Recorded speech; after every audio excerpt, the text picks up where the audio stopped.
आकाशवाणी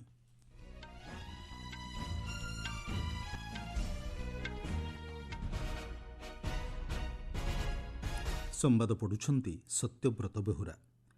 आतंकवादर मुकाबिला समेत नवसृजन और प्रजुक्तिविद्या क्षेत्रर उन्नति लगी साइप्रस और भारत गठन करिवे जुग्म कार्यकारी गोष्ठी। नुआदिल्ली रे विभिन्न द्विपाक्षिक प्रसंग नहीं आलोचना कले प्रधानमंत्री मोदी और साइप्रस राष्ट्रपति। देशर सीमा को अभेद्य करने लगी कार्यकारी हेब स्मार्ट सीमा प्रकल्प कहिले स्वराष्ट्रमंत्री। 10टी राज्यर 24टी राज्यसभा आसन निमंते निर्वाचन सूची घोषणा कले निर्वाचन आयोग। क्वाड वैदेशिक मंत्री मानक शिखर बैठक में जोगदेवे भारत समेत 3 राष्ट्रर वैदेशिक मंत्री। एवं आईपीएल क्रिकेट रे आज संध्यार अनुष्ठित हेब सनराइजर्स हैदराबाद और रॉयल चैलेंजर्स बेंगालुरु मध्य मैच। भारत एवं साइप्रस आज विभिन्न बुझामणा पत्र रे स्वाक्षर करने सह चूड़ांत चुक्तिनामा आदान प्रदान करिसेंति। उभय देश मध्य एक जुग्म कार्यकारी गोष्ठी गठन करी आतंकवादर मुकाबिला सह नवसृजन एवं प्रजुक्तिविद्यार वृद्धि निमंते पदक्षेप ग्रहण कराजिबो बोली जଣାपड़िछि। स्वाक्षरित बुझामणा पत्र अनुଯାयी उच्च शिक्षा एवं गवेषणा और सांस्कृतिक सहयोग दिगरे उभय देश सहभागी हेबे बोली प्रतिबद्धता प्रकाश पाइछि। आज नुआदिल्ली रे प्रधानमंत्री नरेंद्र मोदी और साइप्रस राष्ट्रपति निकोस क्रिस्टोडोलाइट्स मध्य विभिन्न द्विपाक्षिक प्रसंग में मत विनिमय होइछि। उभय नेता आंचलिक एवं विश्वस्तरीय गुरुत्वपूर्ण प्रसंग उपरे मत विनिमय करिसेंति। प्रधानमंत्री श्री मोदी कहिसेंति, साइप्रस भारत के टॉप 10 इन्वेस्टर्स में से एक है। पिछले एक दशक में साइप्रस से भारत में निवेश लगभग डबल हुआ है। दोनों देशों के बीच ट्रस्ट बढ़ा है। Bharat European union free trade agreement से तमाम नई संभावनाएं बनी हैं। इसका लाभ उठाते हुए हम अगले 5 वर्षों में इस इन्वेस्टमेंट को फिर से डबल करने का लक्ष्य रख रहे हैं। आज संध्यारे साइप्रस राष्ट्रपति भारतर राष्ट्रपति द्रौपदी मुर्मू को राष्ट्रपति भवन में साक्षात करेंगे। भारत और साइप्रस मध्य थिबा कूटनैतिक संपर्क को आसंता वर्ष फेब्रुआरी मासरे 65 वर्ष पूर्ण होउथिबा बेले एही संपर्क को आहुरी सुदृढ़ करबा लगी उभय देश मध्य सहयोगपूर्ण भागीदारिता वृद्धि निमंते पदक्षेप ग्रहण करा जाउछि।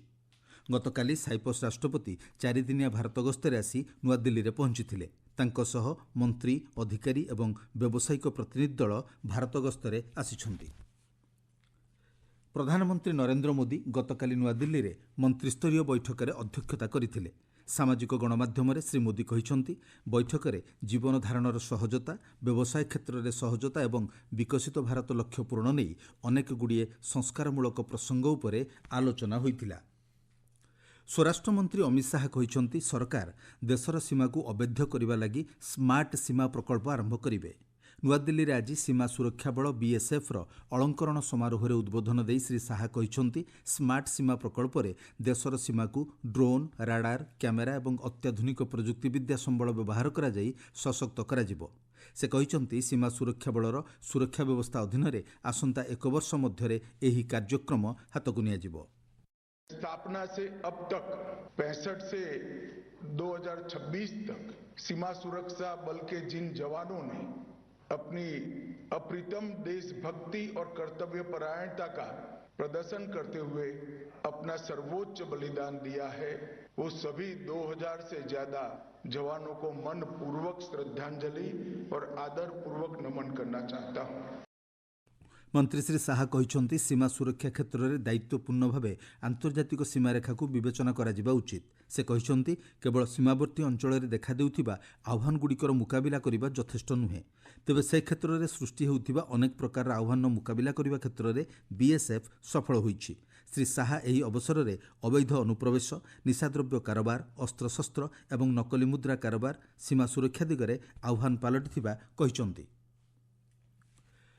10टी राज्यर 24टी राज्यसभा आसन निमंते निर्वाचन आयोग निर्वाचन सूची घोषणा करिसेंति। पूर्वतन प्रधानमंत्री एचडी देवेगौड़ा, केन्द्रमंत्री जॉर्ज कुरियान एवं रवनीत सिंह आसंता मासरे राज्यसभा कार्यकाल शेष होउछि।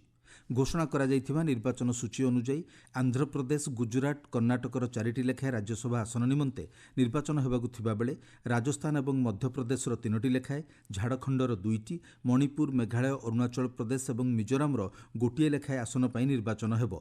ନିର୍ବାଚନ ଆୟୋଗଙ୍କ ସୂଚନା ଅନୁଯାୟୀ ଆସନ୍ତା ମାସ ପହିଲାରେ ନିର୍ବାଚନ ନିମନ୍ତେ ବିଜ୍ଞପ୍ତି ଜାରି କରାଯିବ ଓ ଜୁନ୍ 18 ତାରିଖରେ ଆବଶ୍ୟକ ସ୍ଥଳେ ଭୋଟ ଗ୍ରହଣ କରାଯିବ। ସେହିଦିନ ମଧ୍ୟ ଭୋଟ ଗଣତି କରାଯିବ। ନିର୍ବାଚନ ଆୟୋଗ ମଧ୍ୟ ମହାରାଷ୍ଟ୍ର ଓ ତାମିଲନାଡୁରେ ରାଜ୍ୟସଭା ଉପନିର୍ବାଚନ ପାଇଁ ଘୋଷଣା କରିଛନ୍ତି। ମହାରାଷ୍ଟ୍ର ଉପମୁଖ୍ୟମନ୍ତ୍ରୀ ସୁନେତ୍ରା ଅଜିତ ପାୱାର ଏବଂ ଏଆଇଏଡିଏମ୍କେ ସାଂସଦ ସି.ଭି. ସନ୍ମୁଗମ୍ ବିଧାନସଭାକୁ ନିର୍ବାଚିତ ହୋଇଥିବାରୁ ଆସନ୍ତା ମାସ 18 ତାରିଖରେ ସେହି 2ଟି ଆସନରେ ଉପନିର୍ବାଚନ ଅନୁଷ୍ଠିତ ହେବ। ଆପଣମାନେ ସମ୍ବାଦ ଶୁଣୁଛନ୍ତି ଆକାଶବାଣୀରୁ। କ୍ୱାଡ୍ ବୈଦେଶିକ ମନ୍ତ୍ରୀମାନଙ୍କର ଶିଖର ବୈଠକ ଚଳିତ ମାସ 26 ତାରିଖରେ ନୂଆଦିଲ୍ଲୀରେ ଅନୁଷ୍ଠିତ ହେବ। ବୈଦେଶିକ ବ୍ୟାପାର ମନ୍ତ୍ରୀ ଡକ୍ଟର ଏସ୍ ଜୟଶଙ୍କରଙ୍କ ଆମନ୍ତ୍ରଣ କ୍ରମେ ଅଷ୍ଟ୍ରେଲିଆର ବୈଦେଶିକ ମନ୍ତ୍ରୀ ପେନି ଓଙ୍ଗ୍, ଜାପାନର ବୈଦେଶିକ ମନ୍ତ୍ରୀ ତୋଶିମିତ୍ସୁ ମୋତେଗି ଏବଂ ଆମେରିକାର ବୈଦେଶିକ ମନ୍ତ୍ରୀ ମାର୍କୋ ରୁବିଓ ଏହି ଶିଖର ସମ୍ମିଳନୀରେ ଯୋଗଦେବେ। ବୈଦେଶିକ ବ୍ୟାପାର ମନ୍ତ୍ରଣାଳୟ ସୂଚନା ଅନୁଯାୟୀ ଭାରତ ପ୍ରଶାନ୍ତ ମହାସାଗରୀୟ ପ୍ରସଙ୍ଗରେ ମୁକ୍ତ ଆଲୋଚନା ସହ ଗତବର୍ଷ ଜୁଲାଇ 1 ତାରିଖରେ ୱାଶିଂଟନ୍ ଡିସିରେ ହୋଇଥିବା ଆଲୋଚନା ପ୍ରସଙ୍ଗରେ ଏହି ଶିଖର ସମ୍ମିଳନୀରେ ମତ ବିନିମୟ ହେବ। କ୍ୱାଡ୍ ରାଷ୍ଟ୍ର ସମୂହ ପକ୍ଷରୁ ଗ୍ରହଣ କରାଯାଇଥିବା ବିଭିନ୍ନ କାର୍ଯ୍ୟର ଅଗ୍ରଗତି ତଥା ଭାରତ ପ୍ରଶାନ୍ତ ମହାସାଗରୀୟ ଅଞ୍ଚଳରେ ଦେଖାଦେଉଥିବା ଆହ୍ୱାନ ତଥା ଆନ୍ତର୍ଜାତିକ ସମସ୍ୟାଗୁଡ଼ିକ ସମ୍ପର୍କରେ ଶିଖର ସମ୍ମିଳନୀରେ ବିସ୍ତୃତ ଆଲୋଚନା କରାଯିବ। ନୂଆଦିଲ୍ଲୀ ଗସ୍ତ ସମୟରେ ଆମେରିକା, ଅଷ୍ଟ୍ରେଲିଆ ଏବଂ ଜାପାନର ବୈଦେଶିକ ମନ୍ତ୍ରୀମାନେ ଭାରତର ବୈଦେଶିକ ମନ୍ତ୍ରୀଙ୍କ ସହ ଦ୍ୱିପାକ୍ଷିକ ବୈଠକ କରିବେ ଏବଂ ପ୍ରଧାନମନ୍ତ୍ରୀ ନରେନ୍ଦ୍ର ମୋଦିଙ୍କ ସହ ସାକ୍ଷାତ ଆଲୋଚନା କରିବାର କାର୍ଯ୍ୟସୂଚୀ ରହିଛି। କେରଳମ୍ର 16 ବିଧାନସଭାର ବାଚସ୍ପତି ଭାବେ 7 ଥରର କଂଗ୍ରେସ ବିଧାୟକ ଥିରୁଭାଞ୍ଚୁର ରାଧାକ୍ରିଷ୍ଣନ୍ ନିର୍ବାଚିତ ହୋଇଛନ୍ତି। ସେଠାକାର ବିଧାନସଭା ଇତିହାସରେ ଶାସକ ୟୁଡିଏଫ୍, ବାମଦଳ ଏବଂ ବିଜେପି ନେତୃତ୍ୱାଧୀନ ଜାତୀୟ ଗଣତାନ୍ତ୍ରିକ ମେଣ୍ଟର ପ୍ରାର୍ଥୀ ବାଚସ୍ପତି ପଦ ପାଇଁ ପ୍ରତିଦ୍ୱନ୍ଦ୍ୱିତା କରୁଥିଲେ। 140 ଜଣିଆ ବିଧାନସଭାରେ ଶାସକ ୟୁଡିଏଫ୍ ପ୍ରାର୍ଥୀ ଶ୍ରୀ ରାଧାକ୍ରିଷ୍ଣନ୍ 101 ଭୋଟରେ ବିଜୟୀ ହୋଇଥିଲେ। ନବମ ଶ୍ରେଣୀରୁ 3ଟି ଭାଷା ବାଧ୍ୟତାମୂଳକ ଭାବେ ଜୁଲାଇ 1ରୁ ଅଧ୍ୟୟନ କରିବା ସମ୍ପର୍କିତ କେନ୍ଦ୍ରୀୟ ମାଧ୍ୟମିକ ଶିକ୍ଷା ପରିଷଦ ସିବିଏସ୍ଇର ନୂଆ ନୀତିକୁ ବିରୋଧ କରି ଦାୟର ହୋଇଥିବା ଆବେଦନର ଶୁଣାଣି କରିବା ଲାଗି ସର୍ବୋଚ୍ଚ ନ୍ୟାୟାଳୟ ସମ୍ମତି ପ୍ରକାଶ କରିଛନ୍ତି। ବରିଷ୍ଠ ଆଇନଜୀବୀ ମୁକୁଲ ରୋହତଗି ପ୍ରଧାନ ବିଚାରପତି ଜଷ୍ଟିସ୍ ସୂର୍ଯ୍ୟକାନ୍ତଙ୍କ ନେତୃତ୍ୱରେ ଗଠିତ ଖଣ୍ଡପୀଠରେ ଏହି ମାମଲା ଉପସ୍ଥାପନ କରିଛନ୍ତି। ଖଣ୍ଡପୀଠରେ ଜଷ୍ଟିସ୍ ଜୟମାଲ୍ୟ ବାଗ୍ଚି ଏବଂ ବିପୁଲ ଏମ୍ ପାଞ୍ଚୋଲି ସଦସ୍ୟ ରହିଛନ୍ତି। ଶ୍ରୀ ରୋହତଗି କହିଛନ୍ତି, ଛାତ୍ରଛାତ୍ରୀ, ଅଭିଭାବକ ଏବଂ ଶିକ୍ଷକମାନଙ୍କ ପକ୍ଷରୁ ଏହି ଜନସ୍ୱାର୍ଥ ମାମଲା ଦାୟର କରାଯାଇଛି। ସିବିଏସ୍ଇ ପକ୍ଷରୁ ପ୍ରଣୀତ ନୂଆ ନୀତି ଅନୁଯାୟୀ ନବମ ଶ୍ରେଣୀରେ 2ଟି ଅତିରିକ୍ତ ଭାଷାକୁ ବାଧ୍ୟତାମୂଳକ ଭାବେ ଅଧ୍ୟୟନ କରିବା ଲାଗି ନିଷ୍ପତ୍ତି ହୋଇଥିଲା। ଆସନ୍ତା ସପ୍ତାହରେ ଏହି ମାମଲାର ଶୁଣାଣି କରିବା ଲାଗି ପ୍ରଧାନ ବିଚାରପତି ସମୟ ଧାର୍ଯ୍ୟ କରିଛନ୍ତି। କେନ୍ଦ୍ର ସ୍ୱାସ୍ଥ୍ୟ ମନ୍ତ୍ରଣାଳୟ ପକ୍ଷରୁ ଯୁବପିଢ଼ି ମଧ୍ୟରେ ପ୍ରେଗାବାଲିନ୍ ଔଷଧର ଅପବ୍ୟବହାର ରୋକିବା ଲାଗି ପଦକ୍ଷେପ ଗ୍ରହଣ କରାଯାଇଛି। କେତେକ ରାଜ୍ୟରୁ ଏହି ଔଷଧର ଦୁରୁପଯୋଗ ହେଉଥିବା ରିପୋର୍ଟ ମିଳିବା ପରେ କେନ୍ଦ୍ର ସ୍ୱାସ୍ଥ୍ୟ ମନ୍ତ୍ରଣାଳୟ ଏହି ନିଷ୍ପତ୍ତି ନେଇଛନ୍ତି। ସୂଚନା ଅନୁଯାୟୀ ଅତ୍ୟଧିକ ଯନ୍ତ୍ରଣା, ସ୍ନାୟୁଜନିତ ରୋଗ କ୍ଷେତ୍ରରେ ଏହି ଔଷଧର ବ୍ୟବହାର କରାଯାଇଥାଏ। ତେବେ କେତେକ ରାଜ୍ୟରେ ଏହାକୁ ନିଶା ଔଷଧ ଭାବରେ ପ୍ରବଳ ବ୍ୟବହାର କରାଯାଉଥିବା ରିପୋର୍ଟରେ କୁହାଯାଇଛି। ଔଷଧ ନିୟମାବଳୀର ଅନୁଚ୍ଛେଦ H1ରେ ଏହି ଔଷଧକୁ ଅନ୍ତର୍ଭୁକ୍ତ କରାଯାଇଛି। ନୂଆଦିଲ୍ଲୀରେ ଆସନ୍ତା ମାସ 1 ତାରିଖରେ ପ୍ରସ୍ତାବିତ ପ୍ରଥମ ଆନ୍ତର୍ଜାତିକ ବିଗ୍ କ୍ୟାଟ୍ ଆଲାଏନ୍ସ IBCA ଶିଖର ସମ୍ମିଳନୀକୁ ସ୍ଥଗିତ ରଖାଯାଇଛି। ସୂଚନା ଅନୁଯାୟୀ ଆଫ୍ରିକୀୟ ସଂଘ ଓ ଆଫ୍ରିକୀୟ ୟୁନିୟନ କମିଶନଙ୍କ ସହ ଆଲୋଚନା ପରେ ଚତୁର୍ଥ ଭାରତ ଆଫ୍ରିକା ଶିଖର ସମ୍ମିଳନୀ ପରବର୍ତ୍ତୀ ସମୟରେ ଆୟୋଜନ କରିବା ଲାଗି ନିଷ୍ପତ୍ତି ନିଆଯିବା ପରେ ବିଗ୍ କ୍ୟାଟ୍ ଆଲାଏନ୍ସ ଶିଖର ସମ୍ମିଳନୀକୁ ସ୍ଥଗିତ ରଖାଯାଇଛି। ଆନ୍ତର୍ଜାତିକ ଜୈବ ବିବିଧତା ଦିବସ ଅବସରରେ ଆଜି କେନ୍ଦ୍ର ପରିବେଶ ମନ୍ତ୍ରୀ ଭୂପେନ୍ଦ୍ର ଯାଦବ ଦେଶବାସୀଙ୍କୁ ଏକ ସହଜ ଜୀବନଯାପନ ଲାଗି ଜୈବ ବିବିଧତାର ସଂରକ୍ଷଣ ନିମନ୍ତେ କାର୍ଯ୍ୟ କରିବାକୁ ଆହ୍ୱାନ ଦେଇଛନ୍ତି। ତୃଣମୂଳ ସ୍ତରରୁ ପ୍ରାକୃତିକ ବିବିଧତାର ସଂରକ୍ଷଣ ଆରମ୍ଭ କରିବା ଲାଗି ଜନସଚେତନତା ସୃଷ୍ଟି ଉଦ୍ଦେଶ୍ୟରେ ଆଜି ଆନ୍ତର୍ଜାତିକ ଜୈବ ବିବିଧତା ଦିବସ ପାଳନ କରାଯାଉଛି। କେନ୍ଦ୍ର ପରିବେଶ ଓ ଜଙ୍ଗଲ ଜଳବାୟୁ ପରିବର୍ତ୍ତନ ରାଷ୍ଟ୍ରମନ୍ତ୍ରୀ କୀର୍ତ୍ତିବର୍ଦ୍ଧନ ସିଂ ଏହି ଅବସରରେ ଏକ ଭିଡ଼ିଓ ବାର୍ତ୍ତା ଜାରି କରିଛନ୍ତି। IPL କ୍ରିକେଟରେ ଆଜି ହାଇଦ୍ରାବାଦର ରାଜୀବ ଗାନ୍ଧୀ ଆନ୍ତର୍ଜାତିକ ଷ୍ଟାଡିୟମରେ ସନ୍ଧ୍ୟା 7:30ରେ ସନ୍ରାଇଜର୍ସ ହାଇଦ୍ରାବାଦ ଓ ରୟାଲ ଚ୍ୟାଲେଞ୍ଜର୍ସ ବେଙ୍ଗାଲୁରୁ ମଧ୍ୟରେ ମ୍ୟାଚ୍ ଅନୁଷ୍ଠିତ ହେବ।